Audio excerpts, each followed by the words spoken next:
Hey guys, Christian back here again today with another Instagram video. So today we're going to be talking about chin-up progressions.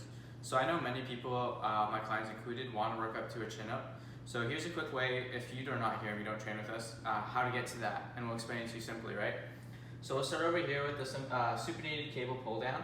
So it's very similar. So if you know the Lat Pulldown machine with the wide grip, what you'd be doing is coming in more narrow with your palms facing towards you and doing a pull-down. So it's going to be the exact same machine, the exact same bar. It's just your palms are going to be facing you and just at shoulder width and just pull down towards yourself.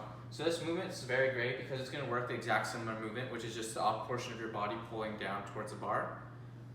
It's easy to do if you cannot lift your own weight, period, and you feel more comfortable working with just the machine at the beginning. It's always very great to use this. And it's easy to track your progress. So say I do like 4 sets of 10 at 70 pounds one week, and the next week I work myself up to 80, eventually hoping working my way up to something close to my body weight and getting to my body weight at some point, right? So next up, we're going to be talking about the resistance band chin-up. So what you would do for this is you have long resistance bands. You would loop it around the bar, and you would step into it. Imagine I'm here stepping in. And then I would use that resistance to pull myself up, because the resistance band wants to shorten, and when it's in a lengthened position, it'll help assist me on the way up. And then I work my way back down slowly, eventually working up to a less resistance band. Usually they come in like thicker, and then you work your way down to a very, very thin band, which will work less resistance, and then eventually, hopefully, you work your way up to no band and just get up there by yourself, right?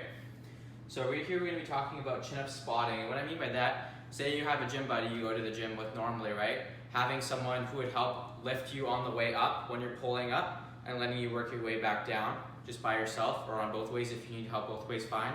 That's perfectly fine too. So it's great if you have a gym partner, works the exact movement because you're going through that exact movement, right? And it's great if you don't have any resistance bands at hand, but you do have a buddy who can help you out. So here we're going to be talking about negative chin-ups. So a lot of times you'll see in the gyms, they'll either have like the cable machines with the pull-up attached to the middle, or you have an exact chin-up machine that where you just step on and just pull down, and it has no weight. They have those too, right? So when we talk about stuff like that, it's great if it works the exact movement. And it's great to work up to a regular chin-up with only the bar at hand, right? You don't have any resistance bands, no gym buddy, you're riding solo. You get in there, you step up, or you can do a little jump up, pull yourself up, and then nice slow on the way down. So it's gonna help overload your muscles and help build up those muscles that you need to get yourself up there by yourself. So make sure to subscribe to our YouTube channel at Your House Fitness, and stay in touch. So if you guys have any questions, leave them down in the description. Make sure to follow our Instagram right here if you guys aren't following already. Have a great day.